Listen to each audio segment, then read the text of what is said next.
Just checking.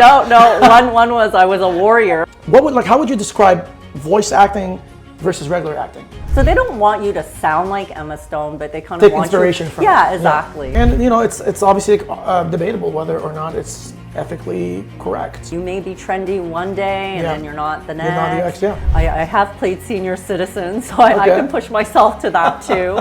I had one audition, I had to burp in it. You had to burp in the audition? Yes. I mean, it's kind of fun to do a bit of everything, to be honest. Yep. Yeah, we actors, we get into our own heads, and it's not a good thing. What's up, guys? Welcome back with another episode of Breakthrough. In today's podcast, I have one of my friends, Theresa, who's a voice actor. It's someone I met lately as well, so just make sure to check us out on YouTube, Spotify, and Apple Podcasts. Theresa, how are you doing? Good. How are you? I'm doing great. I'm doing amazing. I know this is like your first live podcast. Mm-hmm. And I just going to give you a little bit of a heads up, but this podcast is for people who, it's called Breakthrough. The reason why it's called Breakthrough is because we want to inspire people who are sitting at home watching, and they have like dreams that they want to go after. And maybe they're a little bit scared, like to chase their dreams. So the reason why it's called Breakthrough is just because we get people, like you and other people, to just really talk about their experience, how they got to where they are, in the hopes of inspiring someone at home to chase their dreams. So Sounds really, good. we just want to give back to the community as much as possible. Plus, we get to connect with our peers and have a nice conversation and stuff like that. Yeah. Love it. So I want to ask you, because I know you said you're a voice actor. Correct. Do you want to maybe walk us through how did you get started with voice acting? Like, what were you doing before? And how did this all happen for you? Well, my story goes back long time ago. I'm a lot older than you. I worked in radio. I was a theater kid. Mm-hmm. My very strict Asian parents wouldn't allow me to pursue acting. Yeah. But when I worked briefly in radio, I did a bit of voice acting at that point. Mm-hmm. And then I kind of got out of it for forever. So then at a certain point, my daughter was interested in getting into acting. And then, kind of got the wheels turning. I was like, oh. So you weren't doing acting at the time. It was really just your daughter. Well, my daughter was doing theater at school, but she was interested in pursuing it professionally. Yeah. Gotcha. So then when I started to look into it for her, I kind of thought about it for myself, not on camera, but the voice acting. So I started to look into it. And the thing is, back in the day, we would have an agent, go into studio, and then that was it. But these days, I learned you got to have your own home studio. So then that was a whole process. And also the types of reads we did back then are so different than today. Yeah. So I had to take time to, kind of relearn the craft, learn what types of reads are booking today. So so it was a whole process. So I would say I've been back in the game probably about 4 years now. I love that. Yeah. So what were you doing before that? Were you? Oh boy, I've done so many different things. Dental sales, which I'm still doing. And I guess as an actor, because as an actor, it's kind of hard to have acting as a main career unless you've been in it for a long time, and then you've obviously made so much connections. In that case, it would make sense, but I guess the same goes for acting and voice acting. It's something that supplements what you already have until you get a break or something bigger that makes you able to just do this for a living. Well, for sure, it's my creative passion. So I worked in public relations, different things on radio, mostly. And like I told you, I have a theater background. I did do some on-camera work, mostly non-speaking roles. But So when you said you had a radio, you did radio. Were you I was on air. I was doing mostly the news. Reporting, reading the news. And producing shows sometimes. I love that. I had a news a talk radio show as well, kind of banter with a co-host, and we would interview guests, things like that. I love that. It's amazing. It's funny because my mom is actually a reporter as well. Oh, cool. At least she used to be back in my country. Yeah. And so she did that for a while. So I guess I kind of know a little bit of the radio and the journalism and all that. So it's fun. Yeah, it's a good one. Yeah. So you've been doing voice acting for 4 years now. So what are some of the projects that you think you specialize in? Is it like video games? Is it animation? Is it cartoon? Like what's your area of expertise, would you say? Well, I would say the stuff I book mostly in is what I call the non-sexy stuff, which is e-learning and corporate work. Okay. So I've done a lot of work for like banks, insurance companies. Yeah. The corporate person. Corporate, whether it's like training employees, employees have to watch and do e-learning for whatever. So I've done a lot of that. Corporate videos, whether it lies on the website. I did something for a big investor meeting. Like it really varies.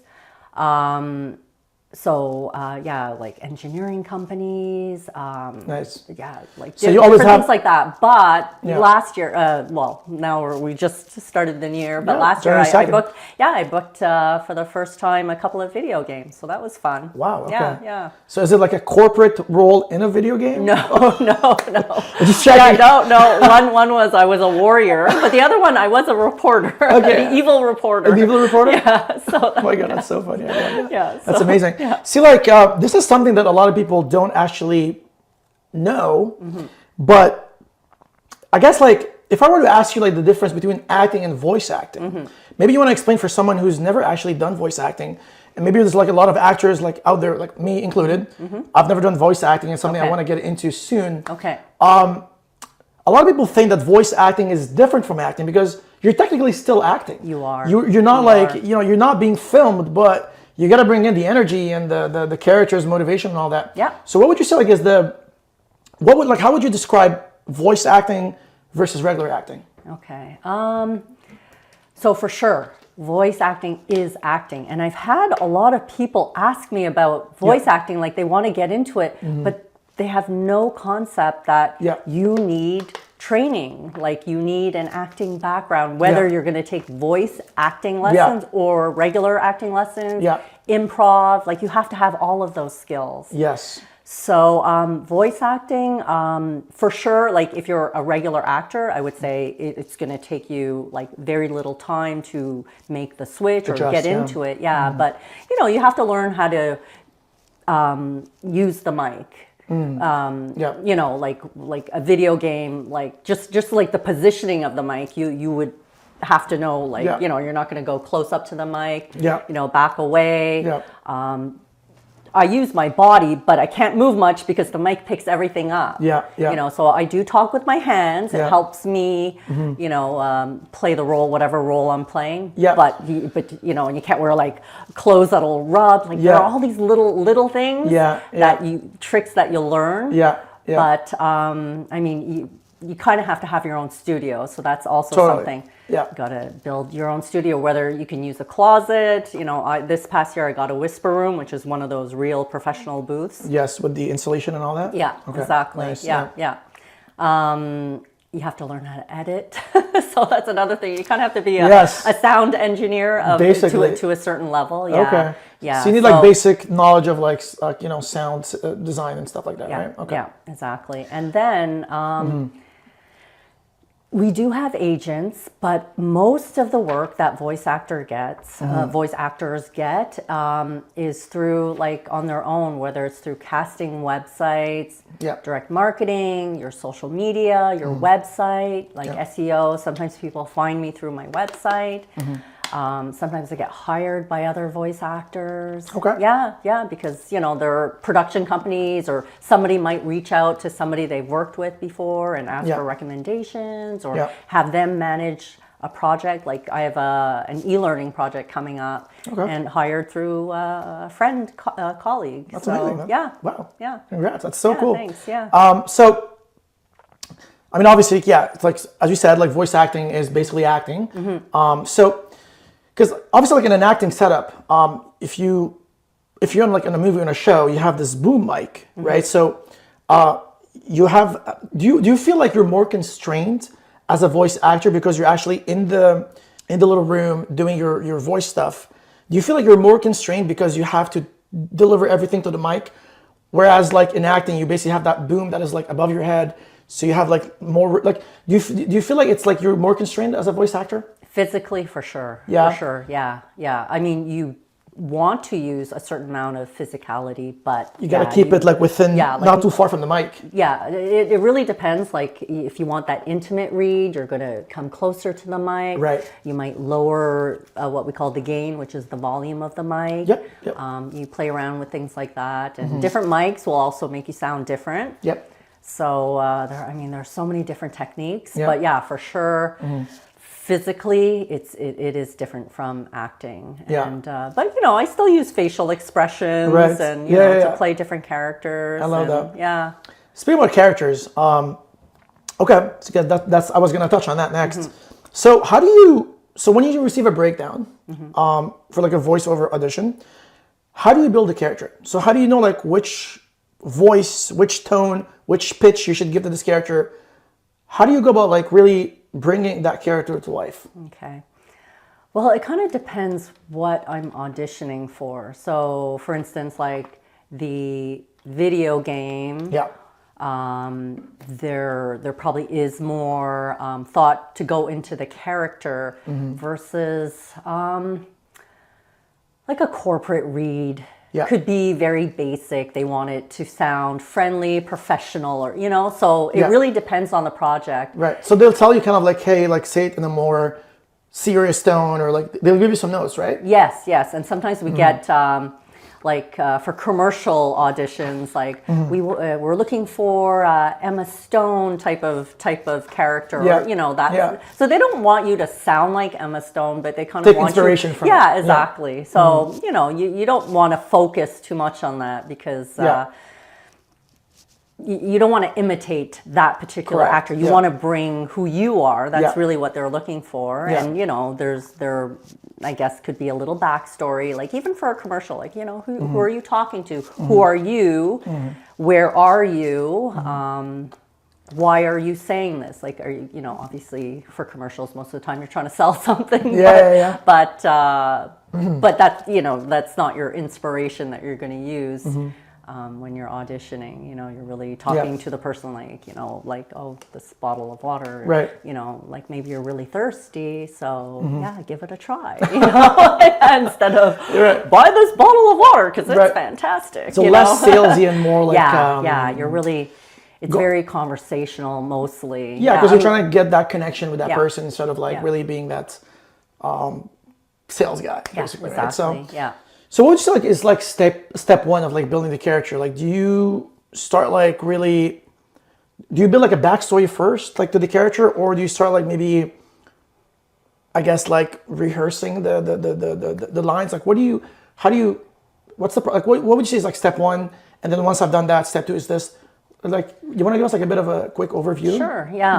I'll read the specs, what they're looking for, and then I'll read the script kind of quickly, and then I start recording because sometimes, the first couple of takes, I'm like those are my favorites, but sometimes it's like you're like, I think I can do it a different way, or you try different different techniques. So so it really depends. Yeah. Again, depends on the type of projects. And then like going back to e-learning, you would think like, oh, maybe it's like boring, but actually a lot of e-learning, they have different characters, different roles, like characters talking to each other. Yeah. So that's kind of fun too. Yeah, that's good. And do you sometimes like get to also like work with another voice actor in the same project where like you both have two mics and you're feeding off each other's energy and like? I have not had that opportunity. Okay. Yeah, no. Nice. No. Okay. Yeah, usually you just record your lines and I guess they put things together. They do. Okay. Yeah. Because I've seen like I think like for Disney movies, I think I've seen like, especially when they start like singing and like I think they've done this for The Lion King or something. But sometimes they bring like some of these voice actors. Not only they're actually, especially for a song, because everybody's singing in the song, right? So I guess it's kind of hard to like record everyone separately and then put it together in a song. So they just have like different stations. Yeah. So they bring in like all the voice actors and then they sing the song together. Yeah. As if it was like a an orchestra, basically, Yeah, right? exactly. Yeah, I mean, I've seen it before. I was like, oh, this could be fun. Yeah. So for someone like me, or like anyone who wants to get into voice acting, for example, okay. So what would you say is the first? So obviously, like we touched on, like, you need to get like a proper studio. You need to get like a recording studio. What do you think are the three things we need to really get started? Like, do you think we need extensive voice training, or can we just kind of like wing it in the beginning? What do you? I think you have to have a business mindset. You have to be ready to run yourself as a business. Okay. Yeah. Being a voice actor today to have a certain degree of success, you cannot rely on an agent. So you're going to want to build a website, learn how to market yourself. Yeah. On social media, direct marketing. Yeah. Personal branding, basically. Yeah. Exactly. Yeah. Yeah. You're going to have clients who you will have to invoice. You have to negotiate your rates. So you have to learn what are the going rates. To not undercut people in the market, and to be fair to yourself. For sure. Yeah. Speaking of rates, do you think like do you usually have do you come up with your own rates like when you send yourself out to these projects, or do they give you like a ballpark of like the compensation for this project is that much, and you decide whether? I get both. Okay. Sometimes I'm presented with a project. This is the rate. Yeah. And if it's good, great. Yeah. If it's not, we might try to negotiate. Yeah. For sure, I've turned down projects because of the rates. Yeah, the rate's too low, and I'm not willing to work at that rate. No, for sure. I mean, yeah, and also, sometimes they ask me what is my rate. So I love that. Yeah, but we do have different rate guides that have been created for voice acting in the different genres. So like e-learning, you can either charge per word, per minute, per hour, etc. A corporate video, depending on how long the video is. Yeah. That's nice. Video games, etc. There are like standard rates that we try to abide by. For sure. I mean, especially like when you, as you said, when you take this as a business, right? Like as your career. I mean, there's no way you can just like stick to one. Like at some point, you want to get better, and you want to obviously get more projects. Yeah. So obviously, like it makes sense to have like your minimum rate, I guess. Like your anything below that, then it's unacceptable for you because you need some sort of standard. Yes. Okay, I love that. So, what do you think like are some of the challenges that you encountered in this field? Do you think like it's has it come up where you look at a project and you're like, it's kind of out of my range. I don't know if I could do this. What would you say like are some of the challenges that you face in this type of business? Oh yeah, there are a lot. I do get auditions that I don't think I'm suited for, or like whether it be like age-wise, and then sometimes they're looking for specific LGBTQ plus. Right. So obviously, not obviously, but I don't fall into that. So I will turn those jobs down. Yeah. Also, I guess it's kind of the thing to try to cast ethnically now. Right. So it's like if they have, say for a video game, somebody who is Asian, they'll try to cast somebody who's Asian, like ideally. Not always, but that's kind of how things go. So yeah, sometimes I see auditions, I'm like, no, I'm going to pass on that. You're going to pass on that? Yeah. And sometimes it's just like, no, I don't want to do that type of project. Right. Yeah. You've done it before, you're like, okay, I know the drill. Yeah. I don't need to. Yeah, or put myself through this. Exactly. Yeah. And then we have AI. That's a huge thing right now. Huge. That's the next topic I was going to touch on. Okay. Yeah, but I mean, feel free to give us a little bit of a. For sure, it's a huge concern. It is. It's getting better. It's still not there. Yeah. AI can't think, can't feel, can't. It's. It lacks a lot of things for sure. It for sure it does. But it does. I mean, at the same time, it does like help the human race in a lot of things. It does. It saves us a lot of time, and it's obviously debatable whether or not it's ethically correct.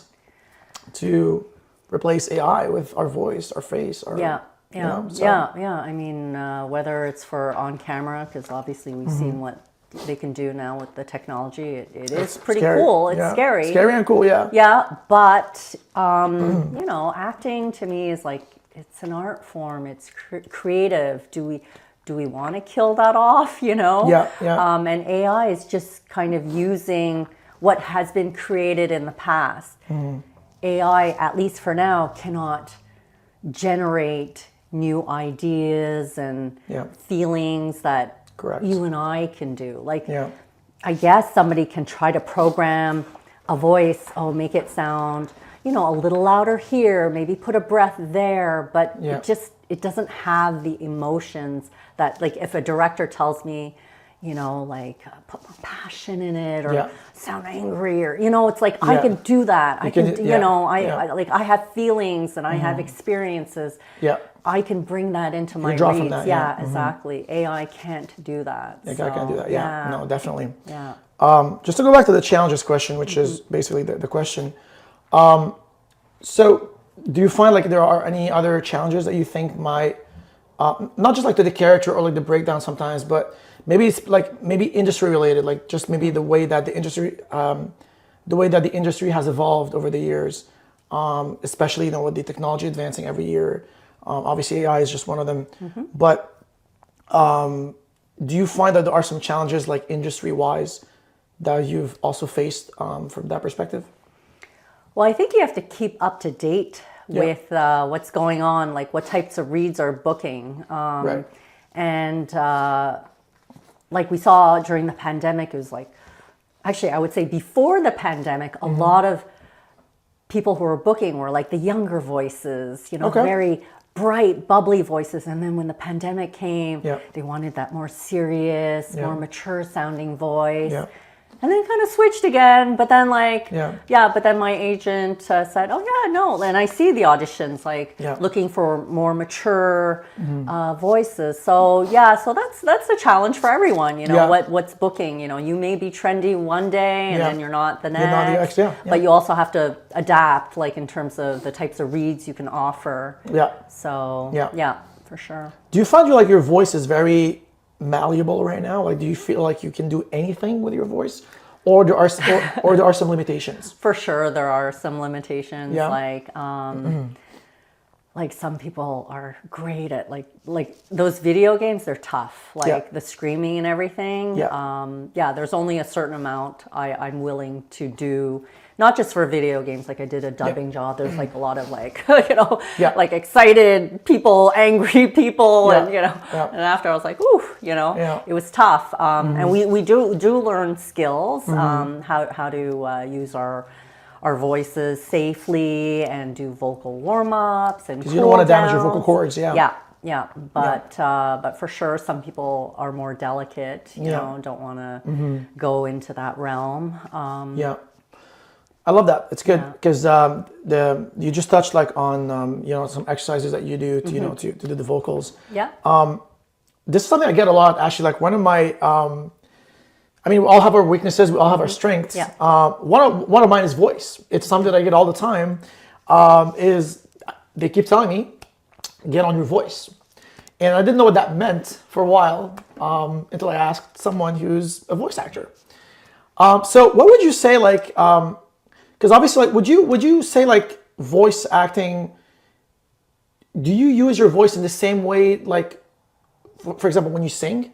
Do you have like, because obviously you can talk from your diaphragm, which is like where you're supposed to talk. Some people talk from the heart. Some people are talking from the throat. Where do you find yourself really using your voice in all these different parts to bring the best out of your performance?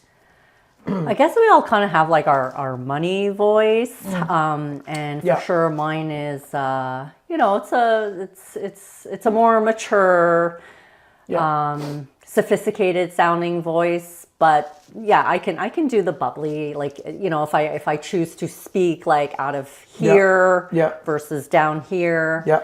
So. I can play with that for sure. So like obviously you can do like things like where you could play with the pitch of your voice to make it sound like a 20-year-old, for example, or like a 15-year-old? Like, do you find yourself able to go like really, really low with the voice so that it doesn't seem like you're someone who's maybe in their 40s or 30s, but maybe even younger in their 20s? Can you like play that much with your voice? I'm just curious. Yeah, probably. Because it's not just about the voice. Yes, I could probably push myself to like maybe mid-20s or something, but it's the way people speak, that, like the mannerisms. It's the attitude. Yeah, and just like the speech patterns. It's not the same. So yeah, it is acting. Exactly. So I could play around with that a little bit. I have played senior citizen, so I can push myself to that too. It's the voice, it's the character you're playing, who you embody. Yeah, that's great. I always like ask this question during the podcast because I feel like it's just a good way to get some laughs and share some experiences with the audience. Do you recall a moment, a funny story, or perhaps an embarrassing moment / audition that you've done, a character or something that was memorable, or maybe that you were like, oh my gosh, that was so embarrassing, or something like that really left something, like in you? Well, I've had I had one audition. I had to burp in it. You had to burp in the audition? Yes. I can't even remember what it was for. Like, honestly, like we audition so much that you just audition and forget, Yeah. And sometimes I book things like months and months later. I'm like you don't even don't remember having auditioned for that. But yeah, I was like, you had to do a burp at the end. At the end? I was like, okay. So, So it was a normal audition until the end where it was just a burp. I was probably like some, funny commercial or something like that. Yeah. I didn't book it, but but it's funny because I remember I remember having to do like a burping audition at some point. I can't remember if it was like a commercial or something, but now that you mention it, like it does bring some memories where I had an audition and they explicitly asked for burping at some point in the take. Yeah. So. Yeah, and I've also done ASMR, so it's like, with the mouth noise. Yeah. I've never actually understood there's this YouTuber on this guy on YouTube. He does his ASMR has gone so huge on social media, and for me it fascinates me. It's so interesting that people are actually into things that people do on the mic. I know. I never really understood it. No, I don't understand it either. I find it interesting, if anything. But not only that, but sometimes people record like an hour-long video of ASMR, like people doing weird things on the mic. And I'm like, the video's an hour long. I was like, are people really sitting through this hour to listening to this? But I guess they are. I don't know. Yeah. I mean, I find it interesting because a lot of them have really good follower counts, and they're killing it on YouTube. So I guess it's working. I don't know. Yeah, I guess so. they're probably doing something right. Okay, great. So how do you? So obviously, you work in sales. You do this voice. You have your voice acting career. Yeah. How do you manage your schedule? How do you do you have specific times to do the voice acting? Do you have the 9 to 5 to do the sales? What's your schedule usually that allows you to handle all these things that you're doing? I'm also a momager. You're a mom as well. Yeah. I'm sorry. A momager. So basically, my daughter is a voice actor too. Yes. So obviously for her, she's a student, she's a kid. It's very, very, very part time. But yeah, sometimes I have to manage that too. True. So my day job is so flexible that if I need to ever do a job during the day, it's generally not a problem. But yeah, most of the time I record my auditions at night. Yeah. And, they're usually due the next morning. That's mostly what I do. And then depending on the project, if it's e-learning, I'm recording it on my own. Yeah. It's flexible as to when I can record it. Yeah. If I'm really busy, if it's a long project, I'll actually hire an editor. Okay. See, this is something... the editing takes the longest. Editing. It's brutal. It's my least favorite thing, I think. It really is. Yeah. I think, you know what? Because I also have a YouTube channel as well outside of the podcast. And I spent so much time editing in the beginning. Yeah. And it may seem like, because a lot of people like watch a video and then it looks beautiful, looks nice, but I think people don't understand how much time goes into the editing of it. Exactly. Like it's just like, and then once I started like outsourcing editing, because I didn't want to deal with this, I noticed I can't be spending that much time on editing every week. It doesn't make sense. Yeah. I only have so many hours in the day. Yeah. The editing is just so complex, and obviously like you also need some basic editing skills because yes. Yeah. you can't having it look choppy or unprofessional, you know. So, you got to watch a course. You got to edit some stuff on your on the side before you get the hang of it, or like hire a professional who knows how to edit. Huge. I mean, you have to know how to edit because I mean, at least for auditions, you have to do that on your own. Yeah, I mean, especially like if you record, edit, send. But Definitely. for big projects, for sure, I'll hire somebody. But I'm always so grateful when I get a project that they say they're going to edit. Yes, those that's are the good. best. I love that. Yeah. I mean, because like if you're a career or an actor, you have to know how to edit. And as you said, like you can't just like not know how to edit at all, because even if you were to outsource the editing to somebody or like having the other the company do it itself, I mean, you got to be able to speak with them. And then if you don't understand the editing language and like, oh no, like this editing isn't right because my voice is supposed to sound like this, but you know what I mean? So like when you speak with someone who knows how to edit, like if you can't speak the language, the editing is not going to look nice, because I mean it might look nice because he's going to do what they're supposed to do, but maybe not to your liking. Yeah, exactly. You know what I mean? So yeah, for sure. I've been in this position before where I knew nothing about editing. So I dabbled in the editing in the beginning, and then I outsourced the editing. And the first time the person edited the video, it looked so different from what I wanted. I'm like, well, thank God I edited for like 3 months. Or else I wouldn't have been able to convey explicitly what I wanted him to do. Yeah. So, So what do you have any favorite genres when it comes to voiceovers? Do you prefer any genres in that field? I mean, it's kind of fun to do a bit of everything, to be honest. Yep. I don't do audiobooks because they're so long. They're so long, yeah. So long. Ain't nobody got time for that. I don't have time for that. But like there are people who do audiobooks and it's a passion for them. Yeah. So I prefer things that are a little short and sweet. I also do medical narration as well, so that's. So we won't find you on Audible anytime soon. No, no, don't look for me there. Yeah. I love that. Okay, that's good. Yeah. Are there any projects right now that you are, or maybe not a project, I should say, like maybe something that you are looking into tackling, something that you haven't really tried as far as voice? It doesn't have to be voice, but. It could be like acting related or something like that that you are looking into to get into, and that you find exciting, that you find that it resonates with your with Theresa. Yeah. Well, I actually did one on-camera job last year. Okay. And I hadn't done anything on camera forever, so that was a lot of fun. So I would love to look into that. Like into actual acting? On camera, yeah. Okay. Yeah. And I guess like not necessarily for TV or film, but like corporate videos. The job I did was for actually e-learning. Yeah. So that was fun. Yeah. I love that. Yeah, that's great. Yeah. Do you find like obviously you can have an easier time getting into acting because you're a voice actor already. So you already have like a bit of an edge, like versus someone who's just never done any sort of like acting before. Now, do you find yourself like being, because that's something that we get a lot when an actor starts out. Do you find yourself that you're gonna be like maybe camera shy, or like I've been like recording my audio, my voice for so long, but now it's gonna capture my face, but all up until now my face has been hidden.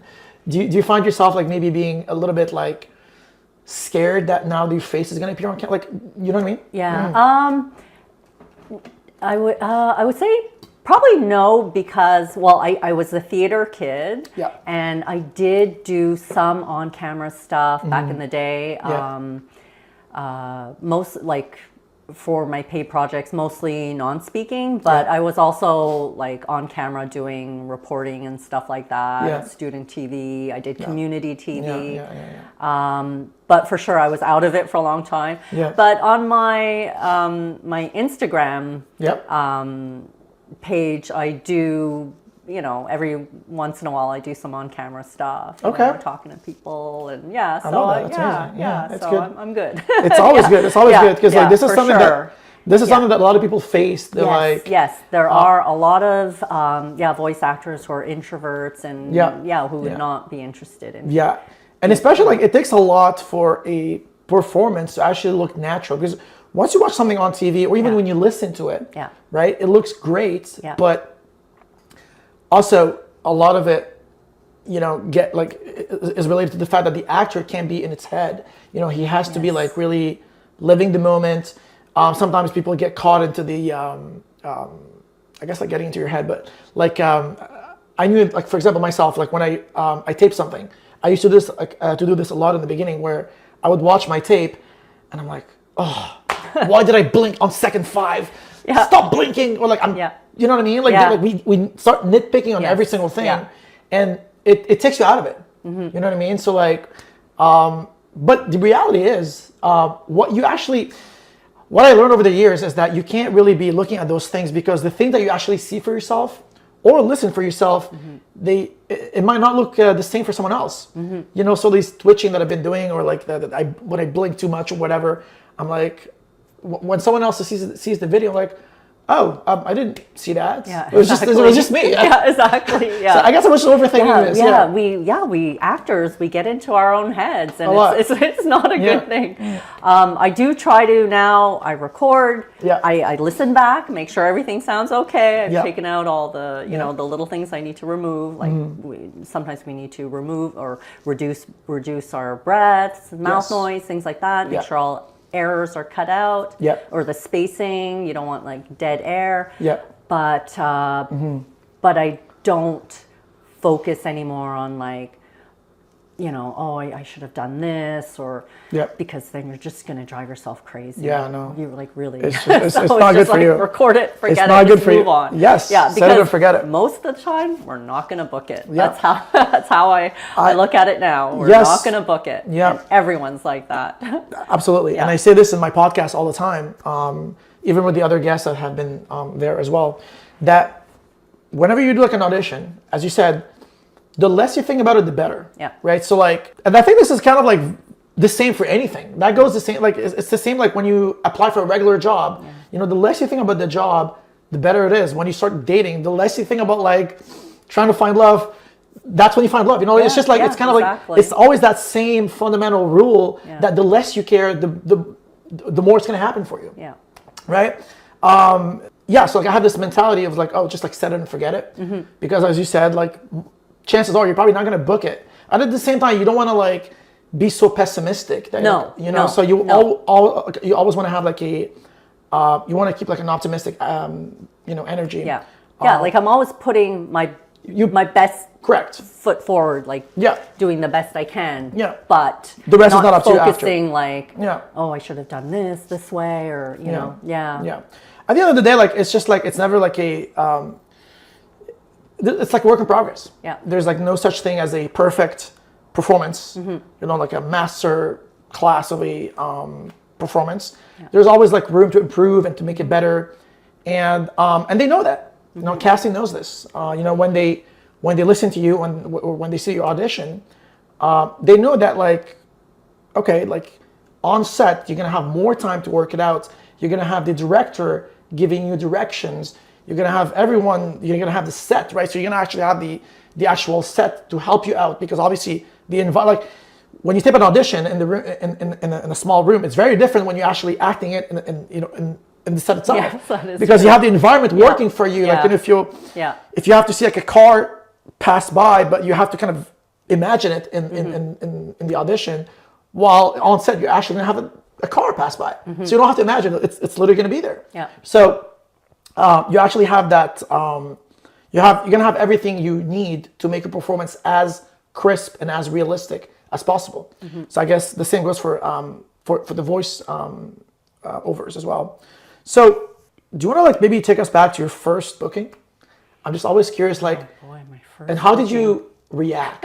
Like, what was your first like professional booking where you're like, whew, that was my first booking. You were excited. Maybe you were gonna work on this big production, or maybe there was like a big paying job. Do you recall your first booking, and how did that make you feel? That's a good question. What was my first booking? You've booked so much that you forgot. Yeah, I think it was e-learning. E-learning? I think so. Yeah, for a bank. But yeah, for sure, it's exciting. Yeah. Yeah. So what was the role? What was it?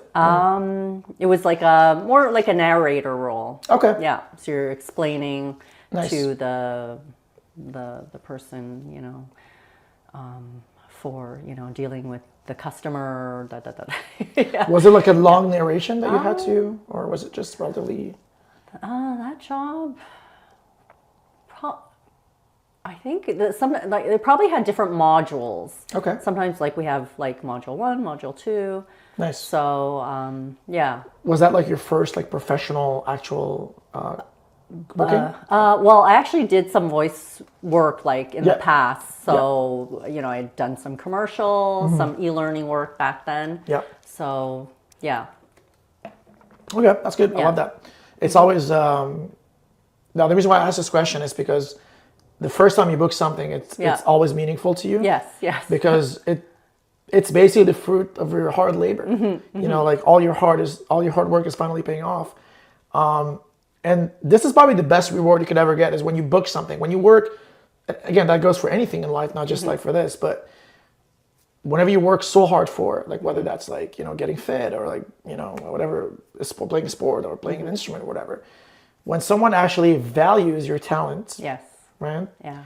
When they give you that validation that you are seeking in your life, that first booking, it's always like, meaningful because it's a check-in with yourself that like, hey, what I'm doing is actually good. Yeah.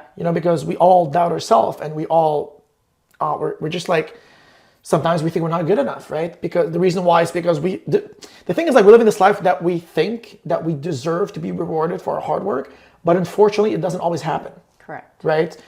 Sometimes I get caught into this trap too. And I'm like, oh man, I put so much work. I knew my lines perfectly. I rehearsed so much for this audition. I even called my friend. I got myself a coaching. I knew the character inside out. Like, why didn't I get it? So you feel like you deserve something because you put in so much work, but unfortunately, life doesn't work this way. Yeah. Yeah. But sometimes it does. Like I hardly believe that hard work will pay off, even though you might not get that thing that you wanted so badly, but eventually something will come. Yeah. I mean, it's very intuitive too. Like if you do things over and over and over, if you keep on like auditioning, if you keep on like going to the gym, eventually you'll lose weight. Eventually you'll book something, right? So yeah. It's a matter of just not giving up and I guess like having a vision. Okay, so do you have any aspirations right now as far as voice acting? Do you feel like you need to, there's something you're looking forward to, or anything that you want to try maybe in the... Well, like I mentioned, it's like running a business. So one of my goals for this year is to work on my direct marketing, which I kind of let slide last year. Yeah. That's more like I guess a business goal. Yeah. But yeah, just increase my bookings, have fun. Yep. Like, unfortunately, we cannot control what we book, but in terms of putting yourself out there, letting people know about you, what you do, auditioning. Marketing yourself, really. Yeah. Because at the end of the day, like as an actor, you're basically an entrepreneur. Exactly. Right? Like, so, if you don't put yourself out there, like nobody's going to magically come knock at your door and be like, oh, you're my saviors. Yeah, exactly. That'd be awesome though. Yeah, I mean, we do have people who find us, but it's because we have done the work. Yes. Yeah. You can't just like magically sit at home. No. Yeah. And I have had people ask me about getting into voice acting, and I always ask them why would you be interested, or why are you interested, and are you ready to learn the craft, run a business, put yourself out there, do all the work. Because some people think it's like overnight success, but there's no such thing. It is such hard work. It is. It is. Yeah. But, you know, it's very competitive too. It is very competitive. But if you're passionate about it, then yes, you will make it work, you know, but you got to work at it. So. Yeah. And I think like it comes down to like really coming from a place of like, because obviously like this is another trap that a lot of actors and I guess also like voice actors fall into, that they do the audition, they start acting, but they also come from a place of desperation, and you kind of sense it. You kind of sense something in the audition that like they want it really badly, and nobody wants to work with someone who's desperate. The same way no company wants to hire a person who's desperate for the job. The same way no girl wants a guy who's desperate for her. Exactly. It's just like it's a fundamental rule, right? Yeah, so even one of my agents has pointed that out. She's like, oh, you know, I can hear, you know, when people, you know, when they have like they're like stressed or whatever is going on, it's like it comes out. It does come out. Yeah. So like especially like sometimes when the scene is really hard, or the voice audition is really hard, and then maybe a specific emotion is being called for, you know, by the casting, where you're like, okay, so I want you to start like super happy and ecstatic in the beginning, but you know, 10 seconds in, your mother's dying or something. You know what I mean? So like, and then I mean that could put a lot of pressure on the voice on the actor itself, where you're like, oh my god, how am I going to pull this off? You know what I mean? So like, and I think it goes back to the work. I feel like the more you prepare, because for me, like, I think it's less about the lines and more about the preparation, especially like when I'm doing these heavy emotional scenes where something's happening to me, if I'm being kidnapped and like someone is torturing me, like how do you actually, like, it's very hard to like imagine something like this, because it's, you know, you got to sell it to the audience. So like when they see it, I'm like, oh my God, I feel for this person. Right. The same thing. So again, we can't come from a place of desperation. It comes back to going back to the character story, its motivation, the goal. What do you want in the scene? Like rather than like trying to, this is something again, like when you try to cry in the scene, a lot of the time when we actually cry in real life, we don't want to cry, but we get so overwhelmed with emotion that we can't help ourselves but to cry. So like it's almost like you're playing against it, right? So again, this is the thing, is like you can't force out tears, you know, you can't force out a laugh, you know, you can't like, again, like I'm doing sometimes a scene where it's a comedy, right? So it's got to be played in the hopes that someone laughs, you know, for it. But also you cannot play for the audience and make them like, you know, play for the laughs. I think because comedy comes from truth, right? Like it's just, most of the time the situation itself is very funny, you know? So you don't have to say much than the lines. Because the scenario that the character is in is already funny. So chances are the audience will laugh. The chances are the audience will like what's happening and they'll find it fun. What they wouldn't find fun is that you trying to push the laugh out of them, right? They're like, oh, okay. Now he's trying to be, he's trying to play interesting, you know, he's trying to play for the laughs rather than living to the actual truth of the character and the story. Yeah, for sure. There's like comedic timing. There's just like a subtlety that you put yourself, you know, your little whatever special magic in. And Do you find like speaking of comedy, do you find it harder to play like these comedy-based voiceovers, like versus the drama ones? I guess, like I don't know if I'm calling them correctly, but I mean, I've done different projects. You know, I've done something for like a women's abuse center. To you know, like I do some medical stuff. To, you know, for cancer. Survivors, but then like the video game one, the characters I played was comedic, and even some of the e-learning scenarios. So it really varies, and you just. How do you approach like the comedy audition versus the drama one? Like how do you? So is it like? So when you look at a comedy one where you're it's for like a project that is a comedy. How does that differ from the way you would deliver this as if it was a drama, for example? Do you like? Well, There are some guidelines, or you think? Not necessarily. I think you're still embodying the character. If you have a backstory to this character, Yeah. you know, like Yeah. a crazy grandma, or you know, Right. yeah, like you know, like well, where's this grandma from, and Yeah. you know, you bring all that into the character. Yeah. yeah. I So think- and same thing if it's a serious role, you Yeah. know, like Yeah. you're a patient who has suffered from cancer, and Yeah. you know, you're very concerned and. You know, yeah, things like that. That's So, great. Yeah, no, it's totally that. I mean, it's Yeah. just it really comes back to the story and then the circumstances you've built for your character. Yeah. And the more you live truthfully to those circumstances, the more the audience will relate, whether that's through empathy, whatever it is, right? Yeah. So that's gonna get me to my last question.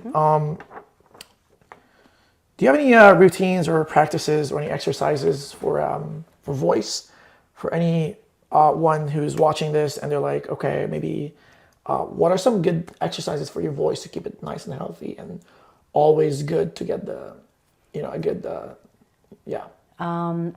So Maybe we can try some of them right now actually, together. Oh God, no, they're not pretty. Oh well, I do lip trills. That's probably my go-to. 'Cause Okay. it's easy. I don't need anything. Yeah. And I know I think singers use that as Yeah. well. There's also something called straw phonation. Is it the one that where you have a straw in your mouth and you try to speak the words? I blow. So I have two different sets. My favorite one is I think it's like the Dr. Vox Okay. straw, I think. So basically it's this weird looking straw and you put it in the bottle of water, and depending how much water is in there, Really? it really like opens up your Oh my God, vocal okay. folds. Yeah, it's fantastic. You gotta send me the that thing because I is- know. Yeah, but the thing is like I'm kind of lazy, so I don't. Right. Yeah, I don't use it like super regularly. Yeah. But then I do have like a different straw system where they have like different size straws with like a little rubber thing, and you cup it against your mouth and you blow, and it's the pressure Yeah. that will open up the vocal folds. Okay. Or like work that. Interesting. and Did you then see that? there's- Did you see that? Did you see that all night or something? Or Sorry. You learned it? I've attended like different voiceover Okay, interesting. conferences, some online, some in person. Yeah. And they usually have stuff with vocal health. Because I've seen a lot of like vocal exercises like that, but not quite that one. Yeah. That's a very interesting one. Yeah. The closest one I've seen is that straw where you Yes. have it in your mouth and you're trying to speak while holding to the straw or Yeah. something. Yeah. Same thing, like blowing air through the straw. Yeah.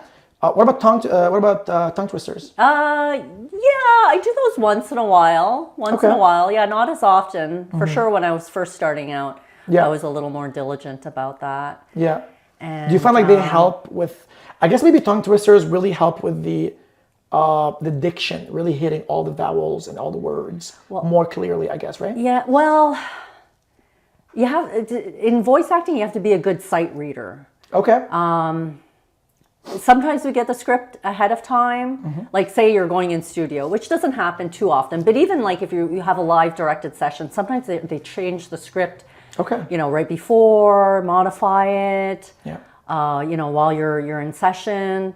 Sometimes you'll only get it when you're there.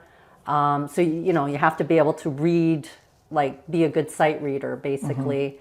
Tongue twisters, yeah, I do them. But yes, going back to hitting every vowel and consonant. So that was one thing. Yeah. Coming from like journalism and even like back in the day, the reads were like what we call announcer reads. Yeah. Big voices Yeah. and.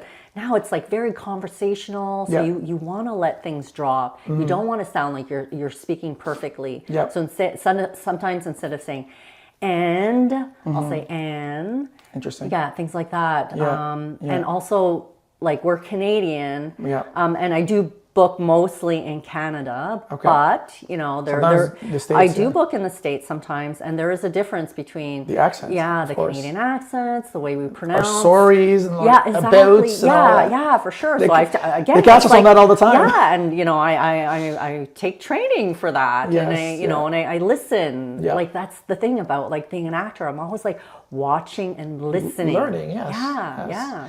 I mean, like again, like it's just like as an actor and a voice actor, just because you're an actual actor doesn't mean that you have to stop learning. You're always like, if you're a voice actor, you should probably be listening to animated shows and maybe listening to games and see commercials, learning from other people. Again, stealing is fine. Like a lot of people, Johnny Depp and all these big actors, I know they stole from other actors. Like, I like the way this was delivered in that movie. You know what? Let me save this because I could use this in my next audition or something. So stuff like that you makes us just get better and better. Well, thank you. That was amazing. Oh, well, thank you. Theresa Ho, everybody. Again, thank you so much, everyone, for watching. If this is your first time, make sure to subscribe on YouTube. Check us out on Spotify, on Apple Podcast. But until next time, guys, take care and we'll see you next.